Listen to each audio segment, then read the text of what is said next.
Isinilang muli si Noah bilang isang marangal isang araw, ngunit may malaking problema. Tingnan mo lang ang screen ng status na iyan, walang ibang makikita kundi dalisay na pagkadismaya ng magulang na Asyano. Siya ay ipinanganak bilang ikalabintatlong prinsipe ng pamilyang imperial, at lubos na interesado ang emperador na makita ang kanyang bagong sanggol na lalaki. Inimfirmahan siya na ang pinakamataas na kakayahan ni Noah sa mahika ay sa tubig, kaya nagpasya siyang regaluhan siya ng fifth malapit sa tubig bilang unang regalo sa kaarawan. At pagkasabi niya niyan, napansin ni Noah na may lumitaw sa tabi ng kanyang E-rank na mahika sa tubig.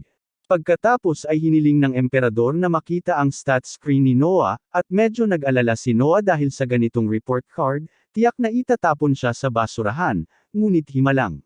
Nang lumabas ang kanyang status screen, nagbago ang kanyang water magic stat mula E hanggang double S rank. Lahat ng iba ay solidong F pa rin pero sino ang may pakialam doon? Isang literal na sanggol ang may pinakamataas na stat sa water magic na nakita nila. At malinaw na indikasyon ito na magiging henyong water mage siya sa hinaharap, kaya nagustuhan ng emperador si Noah. Ang dahilan kung bakit SS rank ang kanyang water magic ay dahil sa faith na ipinagkaloob sa kanya ng kanyang ama sa kanyang kapanganakan, bagaman, sa kanyang personal status screen, lumalabas pa rin itong E+S. Ang iba pang pagtaas sa kanyang mga istatistika ay nagmula sa kanyang mga katulong, at hindi pa rin siya sigurado kung bakit, ngunit tila kung mas marami siyang katulong, mas lumalakas siya. Sa antas niya naman, antas isa pa lang siya, pero tila walang hanggan ang pagtaas nito, kaya siguradong magiging malakas siya sa bandang huli, pero sa ngayon, medyo mahina pa rin siya. Habang nagkakape, lumapit ang isa sa kanyang mga katulong, si Evelyn, upang ipaalam sa kanya na dumating ang kanyang mga kapatid, partikular na ang una at ikaapat na prinsipe, upang makita siya. Karaniwan, magandang bagay ang pagbisita ng iyong mga kapatid, pero sa nakalipas na 6 na taon ng buhay ni Noah, natutunan niya na malalaking jerks ang dalawang iyon, kaya kailangan niyang maging maingat sa pakikitungo sa kanila. Pumunta siya sa lounge area para makipagkita sa kanyang mga kapatid, at pagkatapos ng formal na pagbati, inihayag ng unang prinsipe na may dala siyang regalo para kay Noah. Pagkatapos ay tinawag niya ang kanyang alipin upang dalhin ang regalo, at pagkakita ni Noah sa espada, agad niyang nalaman na sumpa ang bagay na iyon.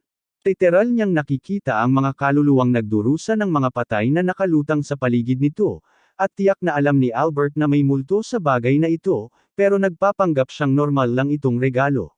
Walang paraan na matatanggihan ni Noah ang regalo mula sa koronadong prinsipe, kaya napilitan siyang tanggapin ito kahit alam niyang malamang ay hindi ito magtatapos ng maayos. Hinawakan niya ang hawakan at itinaas ito habang casual na ipinapaliwanag ni Albert na ito ay isang espada ng mahikang tubig at mahigit 120 kabalyero na ang namatay sa pagsubok na gamitin ito. Nagulat si Noah nang marinig niya ito, kaya lumuwag ang pagkakahawak niya sa espada, ngunit sinabi sa kanya ng ikaapat na prinsipe na hindi na kailangang mag-alala dahil sa ngayon, lahat ng hindi karapat-dapat sa espada ay namatay sa sandaling binuhat nila ito, kaya kung apektado siya ng sumpa, patay na siya ngayon. Ang dahilan kung bakit hindi apektado si Noah ng sumpa ay malamang dahil sa kanyang double S water magic attribute, at medyo nakakapanatag na marinig na hindi siya nasa panganib na mamatay dahil sa bagay na ito. Ngunit galit pa rin si Noah sa katotohanang isinugal lang ni Albert ang kanyang buhay para sa isang bobong eksperimento, pero hindi niya masabi iyon ng malakas. Kaya naman, naghihintay na lang siya na bumangon at umalis si Albert ng mag-isa para magkaroon siya ng katahimikan. Mamaya ng araw na iyon, naglalakad si Noah sa mga pasilyo kasama ang isa sa kanyang mga katulong, si Zoe, at napansin niyang tila malungkot ito, kaya tinanong niya kung may problema. Ayaw ni Zoe na abalahin si Noah sa pamamagitan ng pagkwento ng kanyang mga problema, kaya ayos lang siya, pero sigurado si Noah na hindi siya ayos, kaya inutusan niya itong sabihin kaagad kung ano ang problema. Sumunod si Zoe at sinabi kay Noah na gusto niyang magbakasyon sa trabaho para asikasuhin ang mga usapin sa pamilya. Nagtatanong si Noah kung anong mga usapin sa pamilya ang tinutukoy niya, kaya ipinaliwanag niya na kamakailan ay nakaranas ng baha ang kanilang bayan at natangay ang bukid ng kanyang ina, kaya sa kasalukuyan ay wala siyang paraan para matustusan ang sarili. Nang humingi ng payo si Zoe kung paano siya makakakalap ng sapat na pera para muling itayo ang bukid, sinabi sa kanya na ang tanging paraan ay magtrabaho sa red light district ng ilang sandali, na siyang balak niyang gawin sa kanyang bakasyon, ngunit hindi papayag si Noah. Sinabi niya sa kanya na bibigyan niya ng trabaho ang kanyang ina. Sa huli, matagal na niyang balak kumuha ng propesyonal na taga-sara ng likurang pinto, at dahil may rekomendasyon siya, babayaran niya siya ng 10 ren sa isang buwan.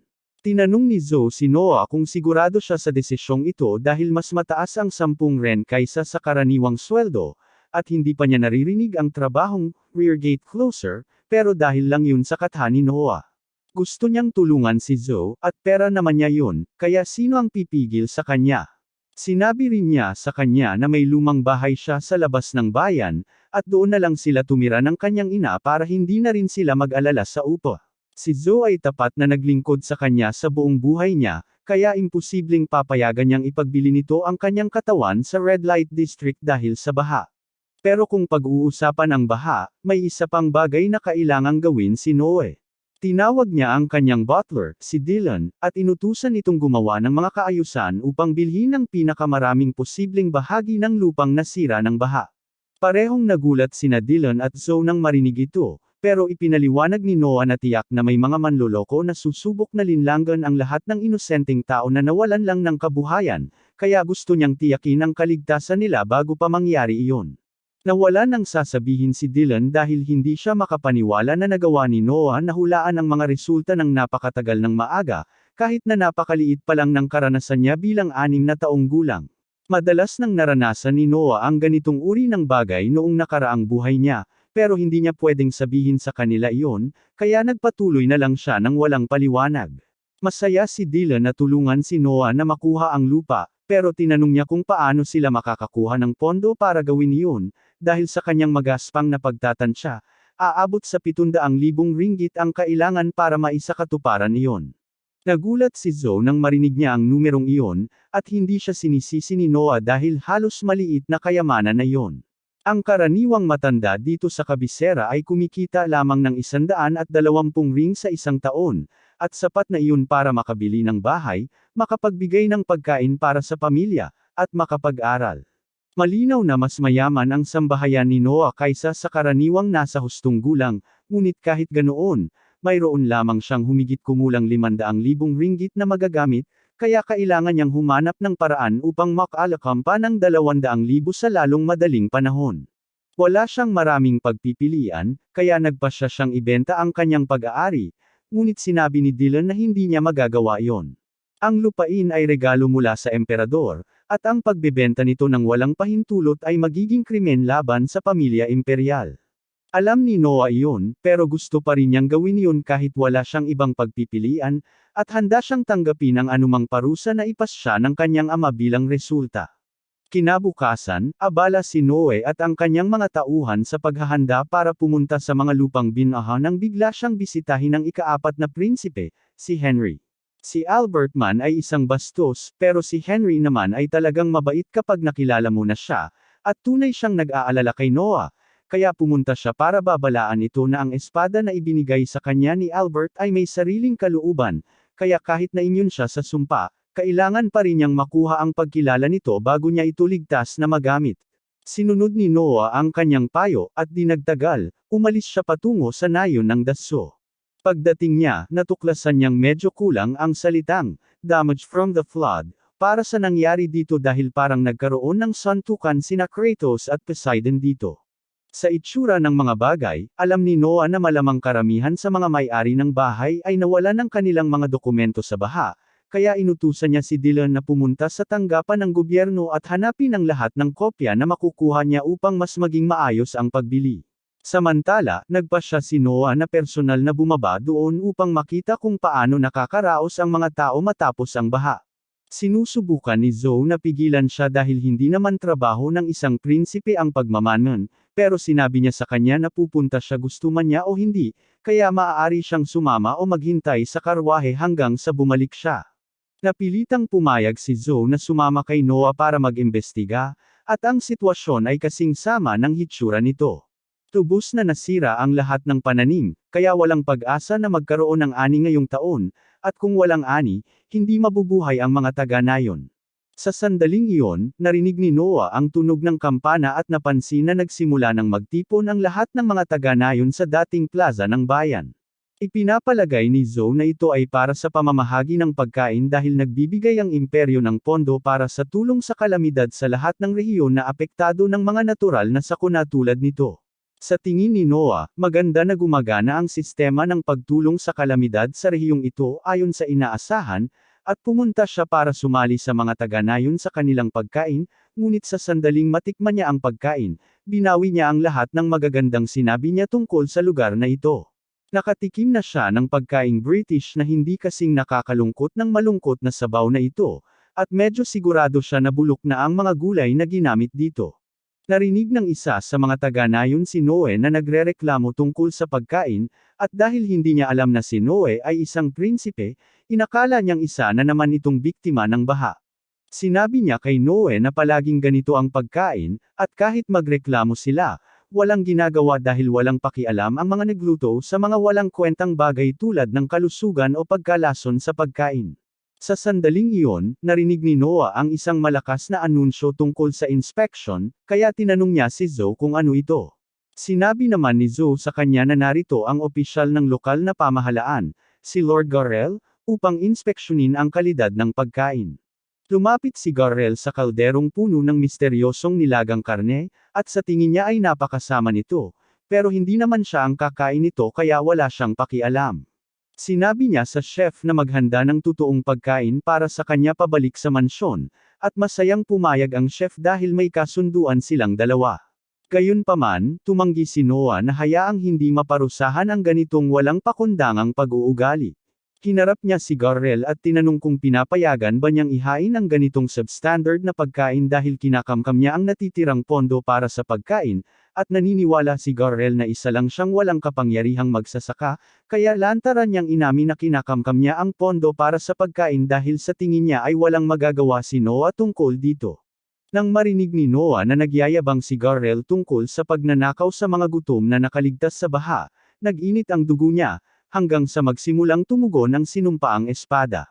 Sawa na si Garrel sa pagdinig sa kawalang galang ng batang ito, kaya kinuha niya ang kanyang espada at naghandang patayin ito.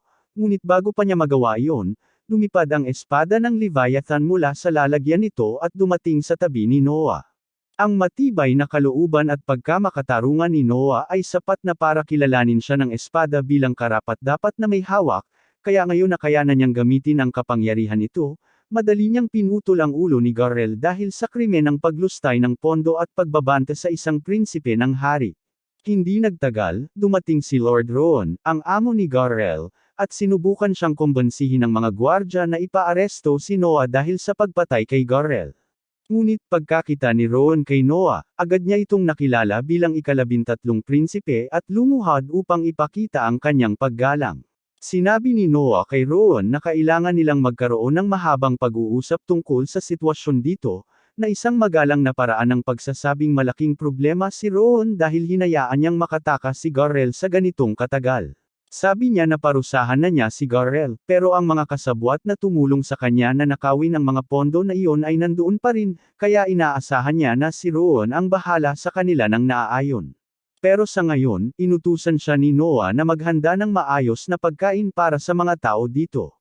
Mamaya, pagkatapos makumplito ni Noah ang pagbili sa nayon, nakatanggap si Albert ng ulat tungkol sa ginawa ni Noah, at nagulat siya na nagamit ng kanyang kapatid ang espada ng walang anumang epekto, ngunit marami pa rin siyang plano para sa kanya sa hinaharap.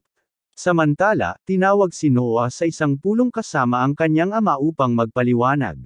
Inaasahan niyang mapapag-alitan siya dahil sa pagbebenta ng kanyang lupa para makabili ng isang nayong nasira ng baha, ngunit nagulat siya nang pasalamatan siya ng emperador. Kung hindi ginawa ni Noe ang ginawa niya, mas malaki sana ang pinsalang natamo ng mga taong iyon. Malinaw niyang nakikita na si Noah ay isang mahusay na binata, kaya hiniling niya sa binata na patuloy na maglingkod sa imperyo ng buong puso, at masayang pumayag si Noah.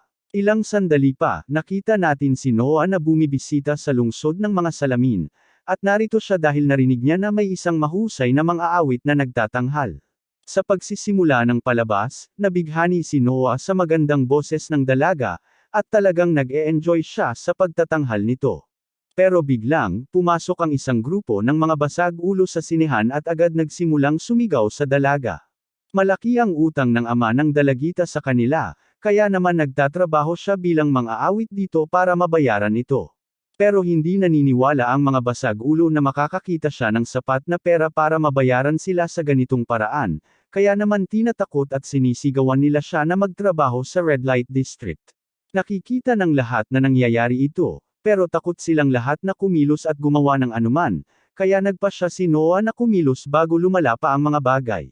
Lumabas siya sa entablado at sinipi ang batas at ang konstitusyong imperial na partikular na nagbabawal sa pagpipilit sa mga bata na bayaran ang utang ng kanilang mga magulang, kaya ilegal ang ginagawa nila. Sinabihan ng mga basag-ulo si Noah na huwag makialam at binyantaan siyang tuturuan ng leksyon kung hindi niya gagawin yun. Ngunit simpleng kinuha ni Noah ang kanyang espada at binigyan silang lahat ng babalang putok. Ngayon alam na nila na hindi si Noe ang taong pwede nilang paglaruan, kaya't lahat sila ay umatras, ngunit sumisigaw pa rin sila na babayaran niya ito sa susunod na makita nila siya. Kapag wala na ang mga basag-ulo, ipinabigay ni Noah sa kanyang katulong ang isang business card sa may-ari ng teatro at sinabihan ito na kung sakaling bumalik ang mga basag-ulo, sabihin sa kanila na ang dalagita ay nasa kanyang pangangalaga. Tiningnan ng may-ari ang card at natigilan sa pagkatuklas na si Noah ang ika-13 prinsipe. Pagkatapos ay humarap siya sa batang babae at tinanong kung magkano ang buwanang gastos sa pamumuhay nito. Nag-aatubili siyang sumagot dahil malaki ang ginagastos niya sa pag-aalaga sa kanyang may sakit na ina, ngunit biglang sinabi ni Noah na handa siyang bayaran siya ng 25 rounds para makapag-focus siya sa pagkanta ng hindi nag-aalala sa pera at hindi na niya kailangang magbayad pabalik sa kanya, ngunit sa ngayon, gusto niyang tapusin niya ang kanyang pagtatanghal. Pagbalik ni Noah sa bahay, sinalubong siya ng kanyang punong katulong, at masaya siyang nakabalik sa bahay, ngunit may maraming taong nakayuko sa labas ng gate at wala siyang ideya kung ano ang nangyayari.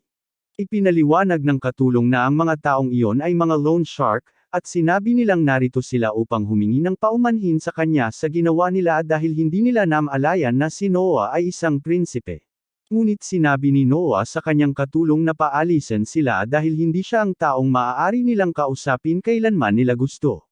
Sa sandaling iyon, dumating si Henry at narinig niya ang buong pangyayari, kaya sinabi niya kay Noah na tama ang desisyon nito dahil kung bibigyan niya ng pakikipag-usap ang mga tulisan na katulad nila, makakasira ito sa reputasyon ng pamilya ng hari. Sumasang-ayon si Noah na masama sa kanilang reputasyon kung tatanggapin nila ang mga taong tulad nito, pero hindi naman talaga iyon ang dahilan kung bakit pinili niyang huwag pansinin ang mga ito. Ipinaliwanag niya na mayroon talaga siyang gustong suportahang mga awit, at naramdaman niya na kung ipapaalam niya sa mga basag-ulo na galit pa rin siya, hindi na nila guguluhin ang babae. Nagulat si Henry na handang gawin ni Noah ang lahat para sa isang mga awit, pero mas nagulat siya sa katotohanang nagawa niyang mag-isip ng ganun kalayo. Ang iba niyang kapatid na lalaki tulad nina Frank at Gary ay kasing edad niya, pero hindi nila kailanman maiisip ang ganitong kahusay na plano ng biglaan, kahit pa hindi naman sila dahil bata pa sila. Anyway, ang dahilan kung bakit naparito si Henry ngayon ay dahil gusto niyang pag-usapan ang espada, at sa bagay na iyan, nagpapasalamat si Noah sa babaalang ibinigay niya noong nakaraan tungkol sa pagkakaroon ng sariling kalooban ng espada, dahil talagang nakatulong ito sa kanya. Natutuwa si Henry na marinig iyon, pero nagtataka siya kung paano ito nagagawa ni Noah dahil karaniwan ay napakalaki at hindi komportable para sa isang batang kasing laki niya ang pagdadala ng espada, pero sinabi ni Noah na hindi naman ito gaanong problema dahil kaya niyang gawin ito. Nagulat si Henry nang makita niyang biglang lumitaw ang espada ni Noah, kaya tinanong niya ito kung paano niya nagawa iyon.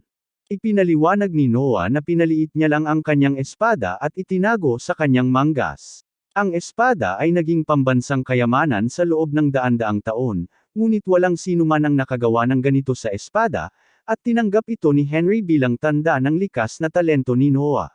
Mamaya ng gabing iyon, sinamahan ni Noah si Henry sa harapang gate para makabalik na siya sa bahay, at doon niya napansin na nandoon pa rin ang mga basag-ulo mula kanina na nagmamakaawa para sa kapatawaran, pero wala siyang pakialam. Isa sa mga basag-ulo ay talagang inis sa katotohanang patuloy siyang binabalewala ni Noah, kaya tumayo siya at nagbanta na papatayin niya ito, ngunit madaling pinabagsak ni Noah ang basag-ulo nang hindi man lang gumagalaw. Tinanong siya ni Henry kung ano ang ginawa niya, kaya ipinaliwanag niya na nagpalabas lang siya ng kaunting kapangyarihan ni Leviathan para pakalmayan ang lalaki, at nagpapakita iyon ng kamanghamanghang kontrol, pero sa puntong ito, hindi na nagulat si Henry. Nang gabing iyon, nagpasya si Noah na pumunta sa bayan para sa isang kaganapan, at pagdating niya, sinalubong siya ng host, si Radok. Habang papasok sila sa bulwagan ng piging, napansin ni Radok ang espada sa baywang ni Noah, at mukhang espesyal ito, kaya tinanong niya ito tungkol dito. Ipinaliwanag ni Noah na ito ay regalo mula sa kanyang kapatid, ang dakilang espada, Leviathan, at lahat sila ay nagulat sa pagkatuklas na si Noah ay nagmamay-ari ng isang pambansang kayamanan. Ilan sa mga naruroon ay hindi makapaniwalang isang bata ang magmamay-ari ng isang pambansang kayamanan kahit pa siya ay isang prinsipe, at sa sinasabing, ilan, ang tinutukoy ko ay ang partikular na lalaking ito sa likod na lantad na nagsasabing ang espada ay malamang na isang replika lamang. Tumanggi si Noah na palampasin ang ganitong kawalang galang ng walang parusa, kaya naman inilabas niya ang kaunting lakas ng kanyang espada upang patunayan na ito ang tunay, ngunit napalayo siya sa paggamit nito, na halos maging sanhi ng pagkahimatay ng lahat ng naruroon dahil sa napakalakas na enerhiya. Sa huli, tinapos niya ang pagpapakita ng kapangyarihan, at lahat ay halatang natakot, ngunit upang mapakalma ang sitwasyon, sinabi niya kung gaano kahanga-hanga si Noah dahil nagawa nitong gamitin ang gayong sandata, at lahat ng iba ay sumang-ayon dahil hindi nila gustong magalit siya. Sa totoo lang, hindi naman gaanong nagalit si Noah tungkol dito, pero ang espada ang nagalit, kaya naman ito ang kumilos para sa kanya. Tinanong ng host si Noah kung ano ang plano niya sa lalaking nagpakita ng kawalang galang sa kanya, at karaniwan, ang ganitong sitwasyon ay nangangailangan ng seryosong parusa, ngunit nagpasya si Noah na palampasin na lang ito dahil hindi naman ganoon kalalim ang pinagmulan. Nagpatuloy ang pagdiriwang ayon sa plano pagkatapos, at sunod-sunod na lumapit ang lahat ng maharlika kay Noah upang magpakilala. Susunod ay si Byron Allen, ang pinuno ng Allen Company, at ang kanyang anak na si Cindy. Pagkakita pa lang sa kanila, nahulaan na ni Noah na ampun si Cindy, at nagulat si Byron nang marinig niya itong sabihin, pero tama nga si Noah na ampun si Cindy. Tinanong niya kung paano nalaman ni Noah na ampun si Cindy, kaya ipinaliwanag niya na napansin niya na si Byron ay nagdadala ng sarili na may katatagan ng isang marangal na ipinanganak sa mataas na lipunan, habang si Cindy naman ay nagdadala ng sarili na parang baguhan pa lang sa pasikot-sikot. Bukod pa rito, nahihinuha niya na dating alipin siyang babae batay sa paraan ng pagtingin nito sa kanya nang sabihin niyang inampun ito. Nagsimulang humingi ng paumanhin si Byron dahil hindi niya agad ipinaliwanag at nilinaw na talagang binili niya si Cindy bilang alipin noong una, ngunit matalino ito at mabilis matuto, kaya naisip niyang mas mabuting turuan ito bilang anak niya para balang araw ay mamana nito ang kanyang negosyo. Ipinapalagay niya na tiyak na galit si Noah sa ideya na isang marangal ang mag-ampun ng isang alipin bilang anak, ngunit sa kabaligtaran, lubos na sinasang-ayunan ni Noah ang desisyon ni Byron.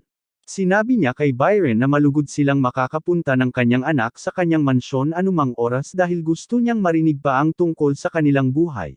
Kinabukasan, pumunta si Noah sa palengke para maglibot, at habang nasa doon, nagkataong nakasalubong niya ang isa sa kanyang mga kapatid, ang ikawalong prinsipe, si Oscar. Tinanong niya kung ano ang ginagawa ni Noah dito mag-isa, kaya ipinaliwanag nito na naglalakad-lakad lang siya para magsaya. Hindi makita ni Oscar kung ano ang nakakatuwa sa paglalakad-lakad, pero dahil hindi naman busy si Noah ngayon, tinanong niya ito kung gusto nitong sumama sa kanya para maghanap ng kayamanan. Nakakuha ito ng atensyon ni Noah, kaya pumayag siyang sumali, at dinala siya ni Oscar sa Cobalt Street. Kilala ang lugar na ito sa napakaraming artifact na ibinibenta dito, ngunit mayroon ding sapat na bilang ng mga pekeng produkto, kaya naman talagang mahirap makahanap ng mga tunay na artifact. Ginugol ni Noah at Oscar ang hapon sa paghahanap sa palengke ng anumang magandang artificial na bagay, ngunit gaano man kahirap maghanap si Oscar, wala siyang makitang maganda. Handa na siyang umuwi, pero biglang nakita ni Noah ang isang libro na nakakuha ng kanyang atensyon. Agad siyang nag-alok na bilhin ito, kaya sinabi ng may-ari ng tindahan na kailangan niyang magbayad ng 3 rene. Pagkatapos magbayad, lumapit si Oscar kay Noah para tanungin kung may espesyal sa libro, pero pagkakita niya rito, napagtanto niya na ang libro ay ang grimoire ng maalamat na mangkukulam na si Andrea, At ang isang bagay na ganito kahalaga ay karaniwang nagkakahalaga ng libu-libong rene, kaya nawala lang ang pondo ng pagre-retiro ng may-ari ng tindahan ng hindi niya namamalayan.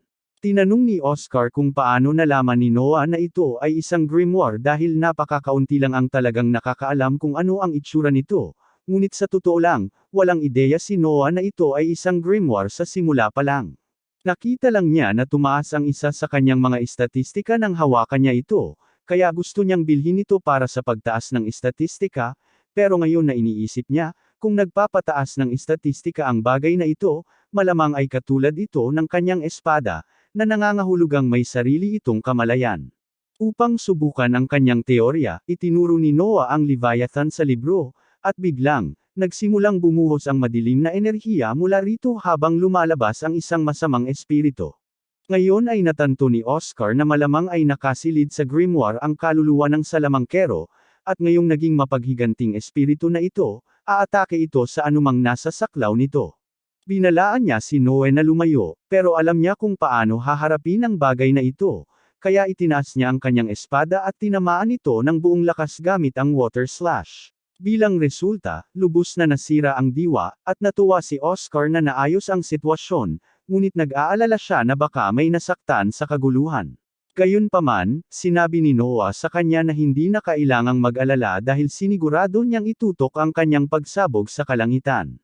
Kahanga-hanga na nagawa ni Noah na gawin ang pinakamahusay na desisyon kahit kaunti lang ang oras niya para mag-isip, pero mas namangha si Oscar sa katotohanang natalo niya ang espiritu ng isang maalamat na salamangkero sa isang hampas lang. Sa sandaling iyon, lumapit sa kanilang dalawa ang isang lokal na may-ari ng tindahan na nagngangalang Alan, at sinabing may panukala siya para sa kanila. Ipinaliwanag niya na mayroon siyang artifact na hindi niya nagagamit sa mahabang panahon, ngunit pagkatapos makita ang pagpapakita ni Noah ng lakas, naisip niya na baka magawa niyang gisingin ito. Nasisiyahan si Noah, kaya sinundan nila ni Oscar si Alan pabalik sa tindahan nito kung saan ipinakita sa kanila ang isang espesyal na singsing. Para sa karamihan ng tao, wala itong ginagawa, pero ayon sa mga chismis, madyay gising ito kapag isinuot ito ng isang karapat-dapat. Mukhang klasikong panloloko, pero walang mawawala kay Noah kaya nagpasya siyang subukan ito, at ikinagulat niya, tumugon sa kanya ang singsing at nagbuo ng malakas na baluti sa paligid niya. Nagpasya si Noah na kunin ang singsing dahil mayroon itong napakaraming kakayahang pandepensa, at sa kanyang pagbabalik, nagkaroon siya ng hindi inaasahang pagkakataon upang subukan ito ng subukang atakihin siya ng nag-iisang peteng mula kanina para makapaghiganti. Ang singsing ay automatikong lumilikha ng kalasag upang ipagtanggol si Noah, at ang lalaki ay natambas sa lupa, kaya hindi na siya magiging problema ngayon. Nang maglaon, pumunta si Noah sa isa sa mga pagtatanghal ng mga awit, at pagkatapos atakihin ang isang maharlika, ang nag-iisang peteng na iyon ay napahamak na, kaya hindi na kailangang mag-alala pa ang mga awit tungkol sa kanya. Pero lumalabas na hindi lang siya ang nagkakagulo. Dahil matapos ng singer ang kanyang pagtatanghal, dalawang lasing na lalaki ang tumalon sa entablado at sinubukang makipag-flirt sa kanya. Si Noah ang hamarang at pinatakbo sila, pero napapagod na siya sa patuloy na gulo dito, kaya hiniling niya sa may-ari na huwag nang tumanggap ng mga customer na katulad nila. Sumasang-ayon ang may-ari na medyo problema ito, pero sila lang ang customer niya, kaya hindi niya kayang magpatuloy sa negosyo kung wala sila. Sa kasong iyon, nag-alok si Noah na bilhin ng buo ang negosyo at nag-alok sa may-ari ng malaking sakong barya. Nilapitan ng mga awit si Noah para pasalamatan ito sa pagprotekta sa kanya, at hindi siya sigurado kung paano niya kailanman mababayaran si Noah. Ngunit sinabi ni Noah na ang gusto lang niya ay marinig siyang kumanta, kaya hiniling niya sa mga awit na kantahan siya ng isa pang kanta. Isang umaga, naghahanda si Noah para sa araw nang makatanggap siya ng balita na si Marley, ang namatay na general ng Huljoy, ay narito upang bisitahin siya. Ang buong kagalakan ay isa sa pinakamagandang lupain sa sakop ni Noe, kaya pumayag siyang makipagkita kay Marley at sinabihan ang kanyang mga katulong na ipasok siya. Binati siya ni Marley sa meeting room, pero sinabi ni Noah na hindi na kailangan ng ganoong formalidad at pinakiusapan si Marley na umupo. Unang nagkita sina Marley at Noah 1 taon at kalahati na ang nakalipas, noong unang itinalaga si Marley bilang general ng Huljoy, at dahil dyan, tinanong siya ni Noah kung kumusta na. Naalala niya na binigyan si Marley ng utos mula sa emperador para pamahalaan ang pagkontrol sa baha sa lugar, pero sa itsura ng mukha nito, alam niyang hindi maayos ang mga bagay sa aspetong iyon. Ang Huljoy ay isang masaganang lupang sakahan ng butil na dumadaan sa isang kurbadong ilog, ngunit dahil dito, madalas itong binabaha, kaya naman iniutos ng emperador na maglaan ng pondo para sa tulong sa sakuna. Ipinaliwanag ni Marley na hindi siya nakagawa ng anumang makabuluhang pagbabago, at ang pangunahing problema ay patuloy na naghahanap ng mga dahilan ang ministro ng pananalapi upang maiwasan ang pagpapalabas ng kinakailangang pondo.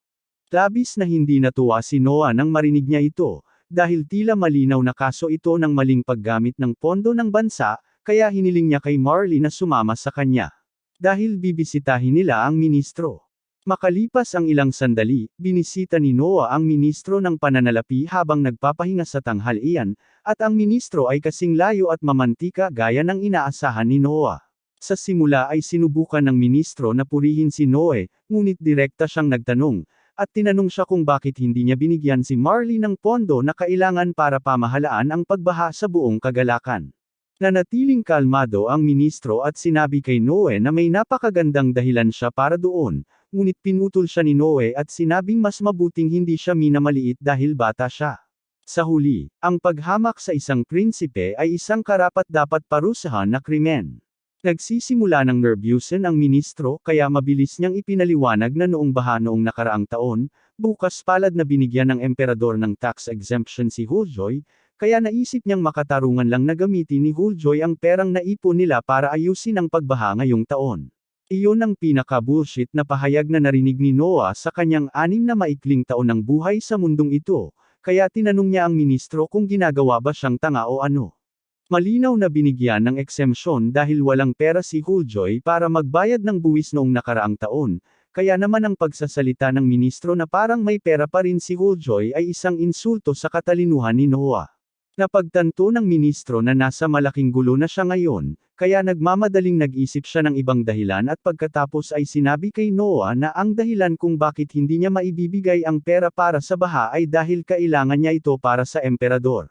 Sa palagay niya, sa paggamit ng pangalan ng emperador, hindi na makikipagtalo pa si Noah sa kanya, ngunit ang kanyang dahilan ay medyo matanda na ang emperador, kaya gusto niyang magtayo ng marangyang vilya para sa kanya, at hindi na kaya ni Noah ang ganitong kalaking gawain. Sinabi niya sa ministro na kakagawa lang niya ng malaking krimen dahil hindi lang niya tinawag na matandang lalaki ang emperador, ginamit din niya ang pangalan nito para pagtakpan ang kanyang plano at lalo pang palalain ang sitwasyon. Ang kanyang dahilan ay kasing bobo ng, may baha sa isang teritoryo, pero kailangan kong gamitin ang pera para magtayo ng vilya. Nagsimulang magmakaawa ang ministro para sa kapatawaran dahil natanto niya kung gaano siya nagkamali, ngunit sinabi ni Noah sa kanya na kung hindi niya gustong malaman ng emperador ang tungkol dito, mas mabuting ibigay niya kaagad ang pondo. Nataranta ang ministro at tumakbo para gawin ang iniutos ni Noe, at mukhang opisyal nang nalutas ang usapin, kaya nagpasalamat si Marley kay Noe sa tulong nito. Humihingi rin siya ng paumanhin dahil nadamay si Noah sa ganitong sitwasyon, ngunit wala siyang ibang pagpipilian dahil hindi niya kayang harapin ang punong ministro ng mag-isa. Habang naghahanda si Noah na umuwi, bigla siyang nakatanggap ng mensahe na nagsasabing nais ng emperador na makipagpulong sa kanya. Nagulat si Noah dahil bihira lang siyang tawagin ng kanyang ama nang walang dahilan, pero siguro mahalaga ito, kaya iniwan ni Noah ang lahat at nagpunta sa kastilyo ng kanyang ama. Pagdating, binati ni Noah ang emperador, ngunit sinabi nito kay Noah na hindi na kailangang maging formal sa harap niya. Una sa lahat, gusto niyang batiin si Noah dahil sa napakahusay niyang pagharap sa ministro ng pananalapi. Nagulat si Noah na alam na ng emperador ang tungkol doon gayong literal na nangyari lang iyon ilang minuto na ang nakalipas, ngunit sinabihan siya na ang impormasyon ay isa sa pinakamalakas na sandatang maaaring gamitin ng isang tao, at bilang emperador, walang kapantay ang kanyang network ng impormasyon. Pinahahalagahan ni Noah ang papuri ng kanyang ama, ngunit sinabi niya rito na ginawa lang niya ang sa tingin niya ay tama. Gayunpaman, humanga ang emperador na madaling nakita ni Noe ang katotohanan sa kabila ng kanyang edad na 6 na taon lamang. Narinig din niya kung paano pinagkadalubhasaan ni Noah ang kapangyarihan ni Leviathan sa napakaikling panahon, At tunay na isang kahangahangang tagumpay ito kung isa sa alang-alang ang madilim na kalikasan ng espada. Alam na alam ni Noah kung gaano kadilim ang Leviathan dahil tiyak na pinatay nito ang lahat ng tao sa party kung hindi niya ito pinigilan. Ngunit kahit malakas ang espada, hindi pa talaga natututong gamitin ni Noah ng maayos ang espada, kaya naman naghanda ang emperador ng isang tagapagturo para sa kanya. Ito si Damian Noble, at siya ang pinakadakilang mandirigma ng imperyo, na walang sinumang nakatalo, at nais ng emperador na matuto si Noah mula sa kanya hanggat maaari. Pumayag si Noah sa kaayusan, ngunit bago magsimula ang anumang formal na aralin, sinabi ni Damian na gusto niyang makipagkaibigang duelo kay Noah. Hindi sa tingin ng emperador na magiging patas iyon dahil hindi marunong lumaban si Noah, ngunit sinigurado sa kanya ni Damian na simpleng pagsubok lamang ito upang makita kung gaano kalaki ang potensyal ni Noah. Sa huli, pumayag ang emperador sa duelo, kaya itinaas ni Damian ang kanyang espada at sinabihan si Noah na atakehin siya sa anumang paraan na gusto niya. Kaya naman, hinawakan ni Noah si Leviathan at sinugod si Damian. Habang nakikipaglaban, nararamdaman ni Noah ang mga alaala at kasanayan ng dating gumagamit ng Leviathan na dumadaloy sa kanya, kaya lalong tumatalas ang kanyang paggamit ng espada bawat minuto. Sa kalaunan, naglaban sila ni Damian, at sa sandaling akala ni Damian ay siya na ang may kalamangan, biglang sinunggaban ni Noah ang kanyang espada pataas, inalis ang sandata ng pinakadakilang mandirigma sa imperyo, at pinatahimik kapwa si Damian at ang emperador. Si Noah ay may kasanayan ng isang dalubhasang mandirigma, kaya wala nang matututunan pa siya. Namangha ang emperador sa katotohanang ang pinakadakilang mandirigma ay natalo lang sa isang 6 na taong gulang. Talagang ipinagmamalaki pa rin niya ang kanyang anak dahil sa paggamit nito ng napakalaking bagay. Bilang gantimpala, inaalok niyang gawing pinuno si Noe sa pagsusulit sa gabi ngayong taon, at labis na nagagalak si Noe sa pagkakataong ito. Ang pagsusulit sa gabi ay isang taunang kaganapan na kinasasangkutan ng mga kalahok mula sa lahat ng sulok ng mundo. Sa loob ng imperyo, napakahalaga ng lakas militar. Nanalo ang mga mandirigma sa kanilang rehiyonal na paunang laban, nagtipon ang lahat sa kabisera para sa isang huling labanan, at ang lumabas na nagwagi ay nagkamit ng titulong kabalyero. Ang unang trabaho ng isang bagong hirang na kabalyero ay maging nasasakupan ng punong hukom ng paligsahan, at tuwing may nakukuhang mahusay na nasasakupan si Noah, tumataas ang kanyang mga estatistika, kaya nasasabik siyang makita kung ano ang mangyayari. Ang paghatol ay karaniwang ginagawa sa pamamagitan ng round robin o pag-aalis, ngunit may ibang plano si Noah para sa torneo ngayong taon, kaya humihingi siya ng pahintulot na kanselahin ang mga panrehiyong paunang laro at isagawa ang buong torneo sa kabisera. Ang kanyang dahilan ay dahil gusto niyang makita ng personal ang lahat ng laban, at hindi niya gustong may malalakas na kandidato na ma-exclude dahil sa walang batayang dahilan dahil wala siya doon para pigilan ito. Sinabi ng emperador sa kanya na malaya siyang gawin ang anumang gusto niya, kaya nagpatuloy si Noah sa kanyang plano. Pabalik sa bahay, tinanong ni Noah si Zoe kung nagpapadala ba ang kanilang nayon ng mga kalahok para sa pagsusulit sa pagpili ng kabalyero. Kinumpirma niya ito, ngunit idinagdag na ang kanilang nayon ay karaniwang nagpapadala lamang ng isang tao sa pag-asang makilala sila sa ngalan ng nayon. Sinabi ni Noah sa kanya na nagpasya siyang alisin ang regional preliminaries, kaya malaya ang kanyang nayon na magpadala ng kahit gaano karaming kandidato ang gusto nila, at natuwa si Zoe nang marinig iyon, ngunit sinabi niya kay Noah na may malaking problema pa rin. Bahagi ng dahilan kung bakit isa lang ang ipinapadala ng kanyang nayon ay dahil hindi nila kayang bayaran ang mga gastusin sa tirahan na kailangan para manatili sa kabisera sa buong panahon ng pagsusulit. Kailangan talaga ng buong nayon na magtulong-tulong sa pag-ipon ng pera para lang makasuporta sa isang kandidato, kaya hindi talaga nila kayang magpadala ng mas marami. Gayunpaman, hindi nais ni Noah na mapigilan ang mga may talento dahil sa kakulangan ng pondo, kaya nagpasya na siya na ang sasagot sa gastos sa paglalakbay at tirahan ng lahat ng kandidato ngayong taon. Talagang magandang ideya iyan, pero ang pagbabayad ng tirahan para sa napakaraming tao ay magkakahalaga ng napakalaking halaga, at wala silang ganong kalaking pera na ipambili. Gayunpaman, may plano na si Noah sa isip niya. Sabi niya bibilihin niya lahat ng bakanteng gusali sa lugar para matirhan ng mga kandidato, at kung hindi sapat iyon, magpapagawa siya ng hostel para matanggap sila. Sa ganitong paraan, ang perang nagastos ay magkakaroon pa rin ng halaga kahit tapos na ang paligsahan. Tungkol naman sa pagkain, plano niyang kumonsulta sa lahat ng mga negosyanteng may koneksyon siya para mahanap ang pinakamagandang presyo. Sa kalaunan, nagpatawag siya ng pulong kasama si Byron at humingi ng tinatayang gastos para sa kanyang plano. Gayunpaman, nang magbigay si Byron ng pagtatansya, nagulat siya dahil napakababa ng presyo. Walang paraan nakikita si Byron sa ganitong mga numero, pero sinabi ni Byron na hindi naman problema iyon dahil gusto lang niyang maging kapaki-pakinabang sa prinsipe. Oo, hindi naman nagpapaniwala si Noah dyan. Alam niyang hindi kailanman nagbibigay ng libre ang mga mangangalakal, kaya pinakiusapan niya si Byron na sabihin na kung ano man ang gusto niya kapalit. Nagulat si Byron na napakaraming alam ni Noah tungkol sa pagpapatakbo ng negosyo kahit napakabata pa niya. Pero dahil ganoon na ang sitwasyon, wala nang saysay na itago pa ito. Pinag-uusapan niya kung paano may proseso ng pagpili para sa mga tauhan ng Kastilyo, at umaasa siya na makakagawa si Noah ng paraan para makapasok ang isa sa mga tagapaglingkod ni Byron.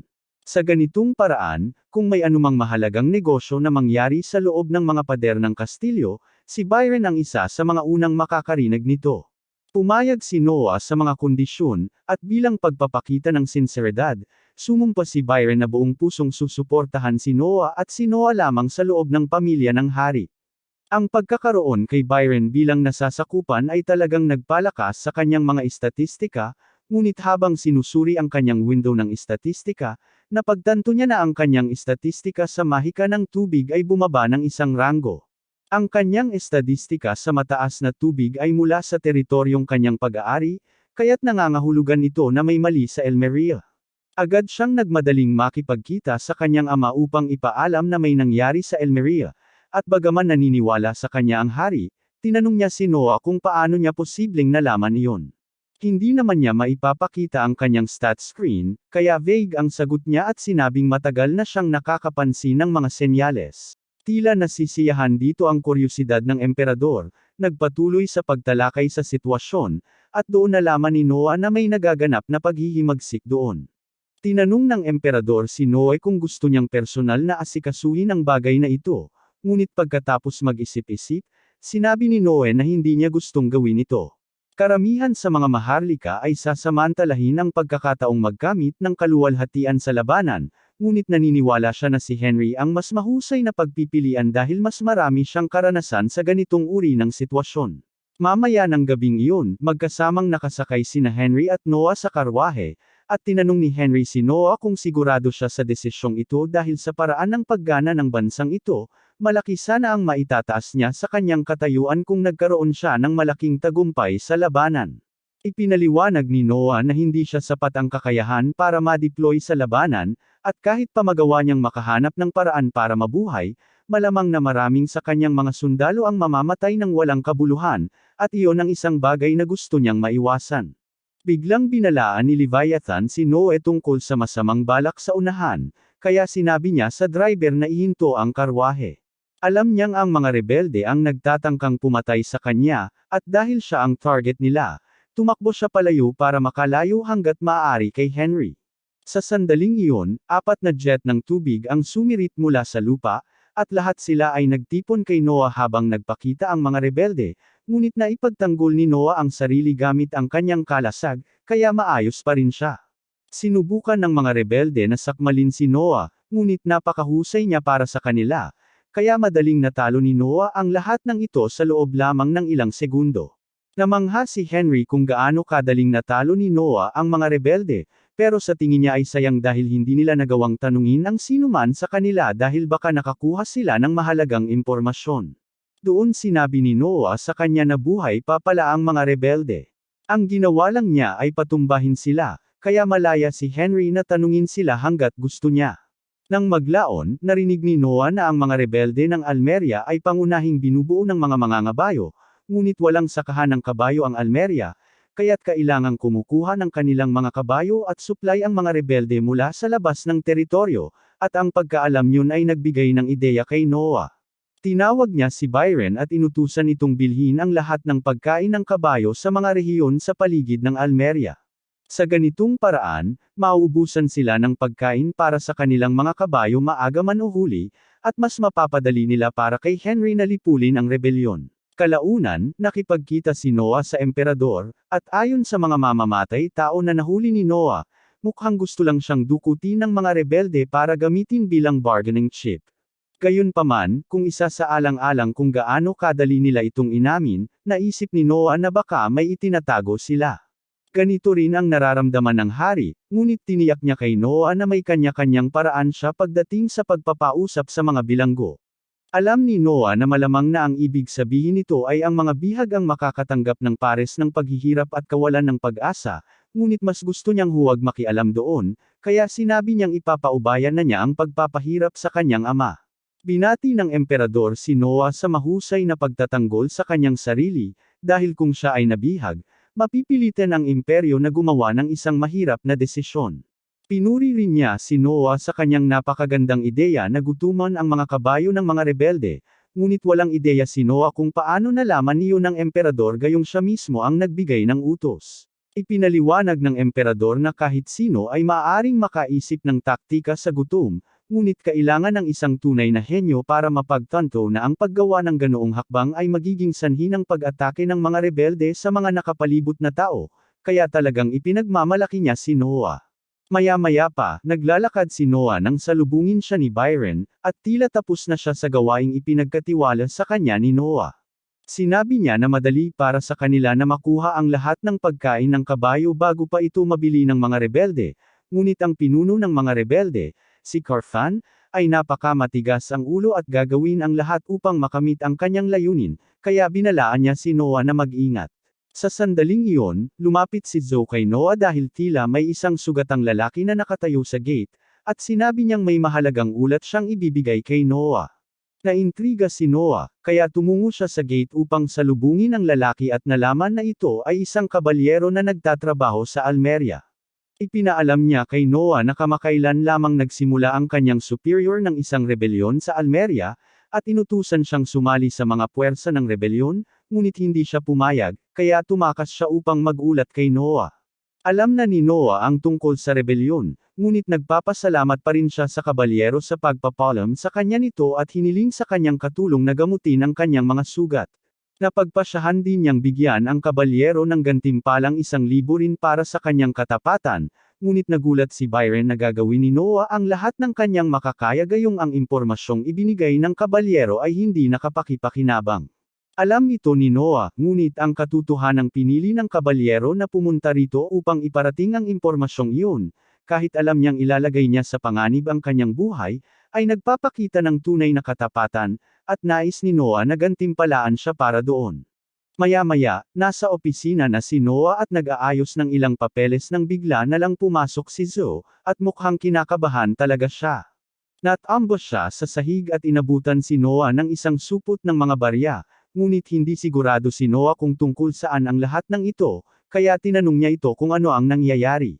Sinabi niya sa kanya na may isang lalaking nagbigay sa kanya ng supot na ito ng pera at sinabihan siyang maglagay ng pampatulog sa tiyan ni Noah para madukot nila ito, kaya pumunta siya para mangistorbo.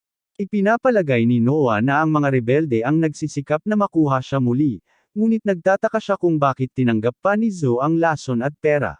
Sinabi niya kay Noah na hindi niya ito kailanman maaaring pagtaksilan matapos ang lahat ng nagawa nito para sa kanya, ngunit pinagbantaan nila siyang papatayin kung hindi niya tatanggapin ang trabaho, kaya wala siyang nagawa kundi magpanggap na pumayag. Naiintindihan ni Noah ang sitwasyon, at nagpapasalamat siya na hindi siya ipinagpalit ni Zoe, kaya inalok niya ito ng bonus na tseke na 5,000 rin bilang gantimpala, 10 beses ang halagang sinubukang suhulan ng mga rebelde. Noong una ay sinubukang tumanggi ni Zoe dahil sa palagay niya ay hindi tama na tanggapin ang ganito kalaking pera mula sa kanya, ngunit sinabihan siya ni Noah na tanggapin na lang ito dahil may pabor siyang gusto niyang gawin para sa kanya. Sinabi ni Zoe na handa siyang gawin ang lahat para sa kanya, ngunit pagkatapos ay sinabi ni Noah sa kanya na kusang loob niyang iinuman ang gamot na pampatulog, at pagkatapos niyang makatulog, gusto niyang hayaan na lang siya ng mga rebelde na kunin siya. Naisip ni Zoe na masyadong mapanganib ito, ngunit hindi niya maaaring labagin ang utos ni Noah, kaya sinunod niya ang sinabi nito, at pagkalipas ng ilang oras, natagpuan ni Noah ang kanyang sarili na nakatali sa likod ng isang karwahe. Ito ang halos inaasahan niyang mangyari, kaya naman itinago niya ang lumiit na Leviathan sa kanyang tainga para hindi ito makuha ng mga rebelde. Mabuti na lang at suot pa rin niya ang kanyang singsing, kaya ginamit niya ang kakayahan nito para putulin ang mga lubid, at nang makalaya na siya, hiniling niya sa Leviathan na ipakita sa kanya ang nangyari habang siya ay walang malay. Sa madaling salita, pagkatapos uminom ng tsaa na may droga, pumasok ang mga rebelde at dinala ang katawan ni Noah bago siya isinakay sa karwaheng ito at sumakay papunta sa kagubatan. Tila huminto sila para magpahinga, kaya naisip ni Noah na ito na ang perpektong oras para kumilos at bumaba sa karwahe para harapin sila. Noong una, hindi nag-alala ang mga rebelde nang makita nilang nakawala na si Noah, dahil inakala nilang walang paraan para matalo silang lahat ng isang bata. Gayunpaman, sinimulan ni Noah na patayin sila ng walang kahirap-hirap, at sa lalong madaling panahon, siya na lang ang natitirang nakatayo. Ilang sandali pa, napansin ni Noah ang isang grupo ng mga kabalyero na papalapit, at narito rin si Zoe. Tinanong niya ito kung ano ang ibig sabihin ng lahat ng ito, kaya ipinaliwanag niya na kahit na naaayon ang lahat sa plano ni Noah, nag-aalala pa rin siya, kaya nakipag-ugnayan siya sa mga kabalyero at nag-organisa ng isang operasyon sa pagsadya para kay Noah. Pinahahalagahan ni Noah ang konsiderasyon, ngunit wala na talagang gaanong magagawa ngayon, kaya hiniling na lang niya sa mga kabalyero na alagaan ang mga kriminal na inalagaan niya. Ginawa ng mga kabalyero ang sinabi sa kanila, ngunit habang inililipat ang mga bangkay, isa sa kanila ang naghulog ng isang punyal, at napansin ni Noah ang isang kakaiba tungkol dito, kaya inutusan niya ang lahat na manatili habang tinitingnan niya ng mas malapitan. Nararamdaman niya ang isang hindi kapani-paniwalang dami ng malisya na nagmumula sa bagay na ito, at medyo malinaw na ito ay isinumpa ng isang tao. Ngunit ang mga sumpa ay dumarating sa magkabilang panig, at magagamit na ngayon ni Noah ito upang matuntan ang may-ari. Inihanda niya ang Leviathan at naghanda na gamitin ang kapangyarihan nito upang tuluyang malutas ang problema. Isang napakalaking enerhiya ang inilunsad sa himpapawid, at hindi nagtagal, umabot ito sa stratosphere, bago muling itinuon ang sarili patungo sa isang partikular na target. Ang target na pinag-uusapan ay si Carfon, ang pinuno ng mga rebelde, at bago pa man niya malaman kung ano ang tumama sa kanya, siya ay nalipol. Kinabukasan, tinawag ng emperador si Noah sa isang pagpupulong upang sabihin sa kanya kung gaano siya ka-proud. Nalaman niya lang na ang pinuno ng mga rebelde ay nabalian ng ulo dahil sa isang intercontinental sword strike, at natuwa si Noah na gumana ito dahil wala siyang ideya kung tumama nga ito kay Carfon o hindi kagabi. Dahil patay na ang pinuno ng mga rebelde, mabilis na nagkagulo ang iba pang mga rebelde, at hindi nagtagal, nagawa silang tuluyang supulan ni Henry. Nang mabihag na ang bawat kalahok sa rebelyon, isang pagpupulong ang ginanap upang ipahayag ang parusang haharapin nila para sa kanilang krimen. Galit na galit ang emperador sa katotohanang tinangka ng mga taong iyon na agawin ang lupain ni Noah, kaya iniutos niya na silang lahat ay hatiin sa 4 na bahagi. At lahat ay nagsimulang magsaya para sa desisyon ng emperador dahil ayaw nilang maglakas loob na tanungin siya, ngunit may sasabihin talaga si Noah. Sinabi niya sa kanyang ama na sa palagay niya ay hindi ang paghati sa mga nagkasala ang pinakamahusay na aksyon dito, at hindi dahil sa iniisip niyang dapat silang patawarin o ano paman, ngunit ang batas ng imperyo ay may malinaw na mga parusa na nakasaad para sa mga kaso ng rebelyon. Ang mga pinuno ng rebelyon ay bibitayin, habang ang mga lumahok ay pupugutan ng ulo. Naisip ng emperador na ang isang walang sakit na kamatayan ay napakabuti para sa mga taong iyon, ngunit anuman ang mangyari, sinabi sa kanya ni Noah na kahit siya ang emperador, kailangan pa rin niyang sundin ang batas ng imperyo. Kung hindi, masisira niya ang integridad ng maharlikang pamilya. Napagtanto ng emperador na tama si Noah tungkol dito, ngunit sinabi niya na hindi siya masisiyahan kung ang mga salarin ay tatanggap ng isang banayad na parusa, kaya iniutos niya na dapat silang parusahan sa pinakamataas na antas ng batas ng walang anumang pagpapaumanhin. Walang pagtutol si Noah dito, kaya opisyal itong ginawa ng emperador, at inutusan niya ang punong ministro na tiyaking maisasagawa ng tama ang mga parusa. Tahimik ang lahat ng maharlika sa karamihan noong una dahil hindi nila alam kung paano tutugon ang emperador sa walang galang na ugali ni Noe, ngunit ngayong alam na nila na ang emperador ay kakampi ni Noe, sinimulan nilang purihin siya dahil sa kanyang huwarang katapangan.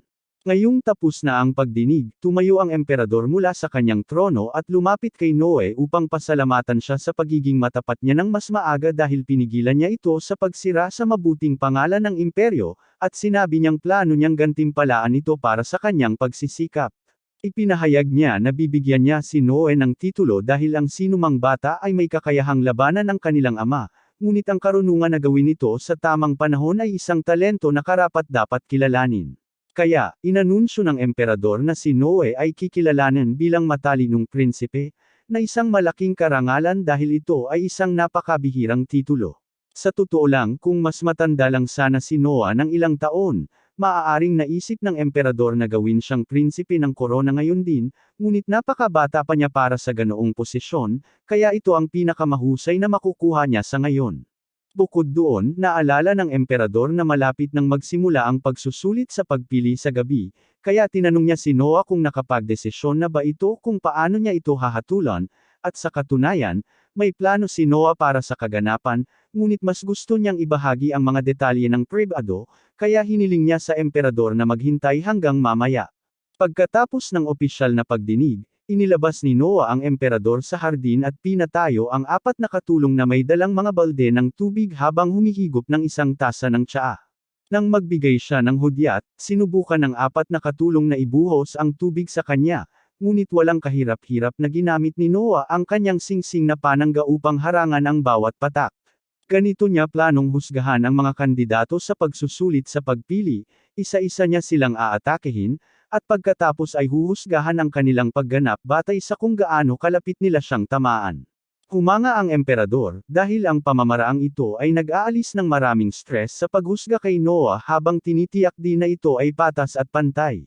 Gayunpaman, medyo nag-aalala siya tungkol sa mga panganib, dahil kung ang isa sa mga kalahok ay sapat na malakas upang masira ang panangga ni Noah, maaring malubhang masaktan siya.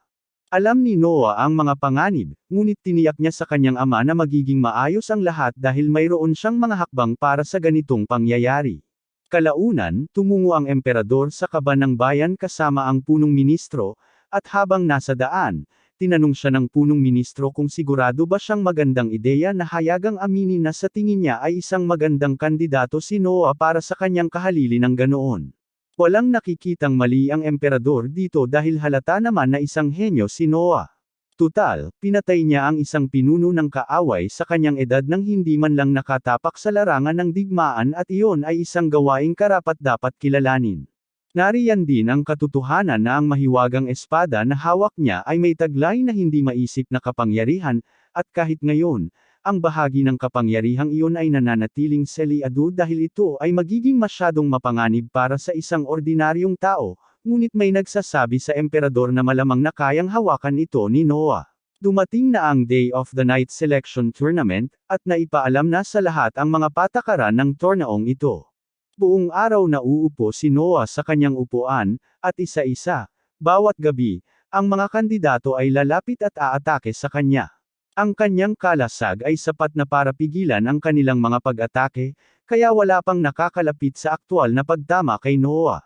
Kahit si Magic ay hindi epektibo laban sa kanyang mga depensa, kaya mukhang wala ng sinuman ang may pagkakataon dito. Lumipas ang oras, at oras na para sa huling kalahok para sa araw na iyon, kaya lumabas si Shirley sa entablado at hinugot ang kanyang espada bago sumugod kay Noah ng buong lakas. Gumana ang kalasag ni Noah gaya ng inaasahan, ngunit nagawa talaga itong hiwain ng espada ni Shirley, na hindi inaasahan ni Noah, kaya't bahagyang natusok siya sa braso. Agad na hinuli ng mga gwardya si Shirley dahil sa pangahas na pananakit sa prinsipe, ngunit sinabihan sila ni Noah na palayain agad ito dahil ang pag-atake sa kanya ang buong punto ng paligsahan, at hindi niya ito iaayos ng ganito kung hindi niya tatanggapin ang ilang pinsala bilang resulta. Gayunpaman, dahil nagawa ni Shirley na malampasan ang mga depensa ni Shirley, inanunsyo ni Noah na nakapasa siya sa kanyang pagsusulit. Kalaunan ay inimbitahan siya ni Noah na bumalik sa kanyang tirahan, at nang makarating sila, kinakabahan siyang tinanong siya kung ano ang ibig niyang sabihin nang sabihin niyang nakapasa siya sa kanyang pagsusulit. Ipinapalagay niya na ang ibig sabihin nito ay parurusahan siya ni Noah sa anumang paraan dahil sa pananakit sa kanya, ngunit sinabi ni Noah sa kanya na wala talaga siyang hinanakit laban sa kanya sa nangyari. Sa katunayan, gusto niya siyang atakihin muli nito. Medyo kinakabahan pa rin si Shirley at hindi sigurado kung ano ang gagawin, ngunit ipinaalala sa kanya ni Noah na isa siyang kabalyero, at ang kanyang trabaho bilang isang kabalyero ay sundin ang kanyang mga utos anuman ang mga ito, kaya kinuha niya ang kanyang espada at sinugod si Noah. Gumana ang kanyang kalasag gaya ng inaasahan, ngunit hindi tulad noong nakaraan, gaano man kalakas ang pagpupumilit ni Shirley, hindi siya nakalusot. Ipinaliwanag ni Noah na maaari niya sanang pigilan siya sa panahon ng paligsahan kung gusto niya, ngunit gusto niyang makita kung siya ba ang tipo ng kabalyero na susunod sa kanyang mga utos na umatake anuman ang sitwasyon. Karamihan sa mga tao ay maaaring nag-aatubili dahil natatakot silang saktan si Noah, ngunit sumugod siya ng buong lakas, at iyon ang uri ng pangakong gusto ni Noah. Sumumpa si Shirley ng kanyang walang hanggang katapatan kay Noah, at habang tinitingnan niya ang screen ng kanyang stat, napagtanto niya na ang pagkakaroon niya bilang isang nasasakupan ay nagbigay sa kanya ng malaking tulong. Sa sandaling iyon, dumating si Zoe kasama ang isang doktor upang gamutin ang mga sugat ni Noah dahil kailangan pa rin itong gamutin, at mabuti na lang, ang tama ni Shirley ay hindi tumama sa anumang buto o pangunahing ugat, kaya mabilis na nagamot ng doktor si Noah. Namangha si Shirley dahil wala siyang ideya na maaaring gamutin ang mga pinsala sa ganitong paraan, lalo na't walang mga doktor sa kanilang nayon. Nagulat si Noah nang malaman ito, kaya tinanong niya si Shirley kung ano ang karaniwang ginagawa ng mga tao sa kanilang nayon kapag nagkasakit ang isa sa kanila. Ipinaliwanag ni Shirley na parang hinahayaan lang nila ito ng ganoon at umaasa na gagaling ito ng kusa, na kadalasan ay hindi maganda ang kinalabasan. Hindi maaaring basta-basta iwan ni Noah ang mga bagay-bagay, kaya tinanong niya ang doktor kung ano ang pinakamabilis na paraan para maging isang doktor, at sinabihan siyang kailangan munang maging isang apprentice. Kaya, humarap si Noah kay Shirley at sinabihan itong tipunin ang pinakamatatalino at masisipag na tao mula sa kanyang nayon at dalhin sila sa kanya dahil ay papa-appointment niya sila sa doktor. Tiniyak niya rito na sasagutin ang lahat ng gastusin, kaya hindi na niya kailangang mag-alala tungkol doon, at lubos na nagpapasalamat si Shirley sa konsiderasyon ni Noah. Ngayon na isa na si Shirley sa mga kabalyero ni Noah, nakatira na siya sa mansyon, kaya kinabukasan, nagising siya at nagbihis para sa kanyang mga tungkulin. Habang pababa ng hagdan, nakasalubong niya si Zoe kaya binati niya ito, at binanggit na halos hindi siya makatulog kagabi dahil hindi siya sanay matulog sa isang malaking silid. Sa totoo lang, nagulat siya sa kung gaano kahusay ang pag-aalaga sa mga katulong dito, at malinaw na mas mahal nila si Noah kaysa sa iba dahil maayos ang pakikitungo nito sa kanila. Sa lahat ng mga prinsipe, kilalang kilala si Noah na siyang pinakamabait, na hindi naman mahirap dahil karamihan sa mga maharlika ay may tendensyang maging gogo. Gayunpaman, minamahal si Noah dahil hindi niya hinahayaang baguhin ang kanyang katayuan ang paraan ng pakikitungo niya sa iba. Sa katunayan, napakaraming dalaga ang handang pumatay para sa pagkakataong maging nobya ni Noah, at sinimulang asarin ng ibang mga katulong si Zoe dahil alam nilang pinakamamahal niya si Noah, ngunit nahihiyang itinanggi ni Zoe ang anumang romantikong damdamin at sinabing gusto lang niyang maging kapaki-pakinabang kay Noah, at ganoon din ang nararamdaman ni Shirley. Nang araw na iyon, abala si Noah sa pag-stamp ng ilang dokumento kasama si Shirley, at ilang sandali pa, dumating ang isang kabalyero upang ipaalam kay Noah na naaprubahan na ang listahan ng mga kandidatong kabalyero na kanyang pinili. Nagpasalamat si Noah sa kabalyero para sa trabaho nito at sinabing maaari na siyang umalis, ngunit hiniling niya kay Shirley na samahan siya paalis. Hindi pa rin sanay si Shirley sa ideya na isa na siyang mataas na kabalyero, kaya yumuko siya upang pasalamatan ang kabalyero sa pagbisita, ngunit sinabi sa kanya ng kabalyero na hindi na kailangan dahil teknikal na mas mataas na siya sa kanya ngayon. Alam niyang magiging mahusay na kabalyero si Shirley, ngunit bago siya umalis, binigyan niya ito ng isang payo at sinabing maganda ang takbo ng kanyang karera bilang kabalyero ni Noah, kaya mas mabuting huwag niya itong sirain. Nang gabing iyon, nagdaos si Noah ng isang salo-salo at pinatugtog ang kanyang paboritong mga awit. Ang salo-salo ay upang gunitain ang kanyang tagumpay sa kompetisyon sa pagpili ng kabalyero, at inimbitahan ni Noah si Marley dito bilang pasasalamat sa lahat ng pagsisikap na ginawa niya upang maging matagumpay ito. Ipinaalam din niya kay Marley na lahat ng mga grupo ng mangangalakal na may kaugnayan sa kanya ay kasalukuyang naruroon sa silid na ito, kaya makabubuti kung magtatag siya ng magandang ugnayan sa kanilang lahat dahil makakatulong ito sa paglago ng kanyang sariling negosyo. Hindi nagtagal ay natapos ang pagtatanghal ng mga awit, at labis na natuwa si Noah dito, ngunit bigla na lamang lumapit si Zoe sa kanya na may hawak na isang sulat, at sinabi nitong para kay Noah ito, ngunit hindi niya sigurado kung tungkol saan ito. Tiningnan ni Noah ang sulat dahil sa kuryosidad, ngunit hindi rin niya sigurado kung ano ang ibig sabihin nito. Tinanong niya kung sino ang naghatid ng sulat, ngunit tila, ang taong responsable ay tumakas mula sa mga gwardya matapos maihulog ang sulat, kaya walang paraan para malaman kung sino ang nasa likod nito. Nagpasya si Noah na buksan ang sulat upang makita kung ano ang nasa loob. Ngunit binalaan siya ni Shirley na huwag gawin iyon dahil maaaring ito ay isang uri ng patibong. Alam ni Noah ang mga potensyal na panganib, ngunit dahil hindi tumutugon ang Leviathan, sigurado siyang hindi magbabanta sa buhay ang sulat. Binuksan niya ang sulat at inilabas ang isang maliit na piraso ng papel na nagsasaad na ang mga labi ng mga rebeldeng Almryan ay nagsimula ng kumilos. Nagulat si Zoe na hindi pa sumusuko ang mga rebelde at nagtataka kung ano ang maaaring pinaplano nila, ngunit walang ideya si Noah. Nakasaad sa liham na ang taong responsable sa paghahatid nito ay bumalik na sa Almeria upang magsilbing isang undercover spy para sa kanya, at ipinapalagay ni Noah na ang undercover agent na tinutukoy ay ang kabalyerong iyon na dumating upang ipaalam sa kanya ang tungkol sa rebelyon kamakailan lamang. Sa tingin ni Zoe, tama si Noah dahil tila talagang hinahangaan ng lalaking iyon si Noah, kaya gumagawa siya ng paraan upang maipakita ang kanyang paggalang.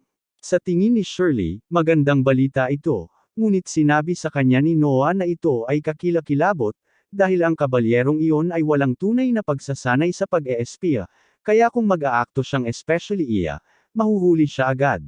Kapag nangyari iyon, tiyak na pahihirapan o papatayin siya, at hindi maaaring hayaan ni Noah na mangyari iyon, kaya kailangan niyang gumawa ng paraan. Malamang na malapit na si Henry sa teritoryo ng Almeria, kaya plano ni Noah na humingi ng tulong sa kanya, ngunit walang garantiya na makakarating siya sa tamang oras. Maya-maya, nakatanggap si Noah ng isang sulat ng tugon mula kay Henry, at tila ginawa niya ang kanyang makakaya upang iligtas ang kabalyero, ngunit pagdating niya roon, ang kabalyero ay natuklasan na at pinahirapan na para sa impormasyon. Sana sinabi na lang ng kabalyero sa mga rebelde ang lahat ng alam niya, dahil wala naman siyang gaanong kapakipakinabang na impormasyon noong una, ngunit sa halip, nanatiling tahimik ang kabalyero habang pinahihirapan nila siya, at dahil dito, naiwan siyang nasa kritikal na kondisyon. Pagdating ni Henry, wala pa ring malay ang kabalyero, ngunit buti na lang at buhay, walang garantiya na mabubuhay siya dahil sa kanyang mga pinsala. Pakiramdam ni Noah ay siya ang may pananagutan dito, dahil kung nagpanatili lang siya ng isang network ng impormasyon para sa kanyang sarili, hindi sana naramdaman ng kabalyero na kailangang ilagay ang kanyang sarili sa panganib para makuha ang impormasyong iyon para kay Noah. Humarap siya kay Zoe at inutusan itong magpadala ng sulat sa Almeria, at sabihin sa namamahala na huwag magtipid pagdating sa paggamot sa kabalyero, dahil babayaran sila ni Noah sa lahat ng gastos na natamo. Kinabukasan, tumungo si Noah sa palengke kasama si Shirley bilang kanyang bantay, at lubos siyang namangha dahil ngayon lang siya nakakita ng ganito karaming bagay sa isang lugar. Gayunpaman, ipinaalala ni Noah sa kanya na abala siya, kaya hindi ito ang oras para magambala siya. Humingi ng tawad si Shirley at tumakbo para maabutan si Noah bago niya ito tinanong kung bakit niya piniling pumunta sa palengke ngayon, at ipinaalam ni Noah sa kanya na narito siya para kumuha ng regalo para kay Henry bilang pasasalamat sa pagsugpo sa rebelyon sa kanyang teritoryo. Pumasok sila sa isa sa mga tindahan, at ipinaliwanag ni Noah na naghahanap siya ng magandang regalo para sa kanyang kapatid, kaya naglabas ang may-ari ng iba't ibang mag-agarang gamit na mayroon siya. Lahat ng mga ito ay magaganda, ngunit tila wala ni isa sa mga ito ang talagang humanga kay Noah hanggang sa masulyapan niya ang isang partikular na bagay. Inihayag ng may-ari na ang bagay na tinutukoy ay isang magandang eskultura na gawa sa salamin ng isang bihasang manggagawa, ngunit dahil mahirap matutunan ang sining ng paglikha ng mga eskultura na gawa sa salamin, dalawang estatwa lamang na tulad nito ang umiiral sa mundo. Naisip ni Noah na ito ang magiging perpektong regalo para kay Henry, Kaya sinabi niya sa may-ari na gusto niya itong bilhin at inalok siya ng $10,000 bilang bayad. Ilang sandali pa, pumasok si Henry sa tindahan dahil narinig niyang may espesyal na kayamanan ang may-ari dito, ngunit natahimik siya nang makita niya ito mismo. Tinanong niya ang may-ari kung ito ba talaga ay isang tunay na eskultura na gawa sa salamin, at kinumpirma ito ng may-ari, ngunit sa halip na matuwa, tila nalungkot si Henry. Dalawa lamang ang mga eskulturang ito na umiiral, ngunit hindi niya inakalang may-ari ng tindahan na makakahanap ng pangalawa. Tinanong ni Noah si Henry kung alam niya kung nasaan ang unang estatwa, at doon isiniwalat ni Henry na pagmamay-ari na niya ang una. Medyo nahirapan si Noah na iregalo ito sa kanya, pero may ideya naman siya.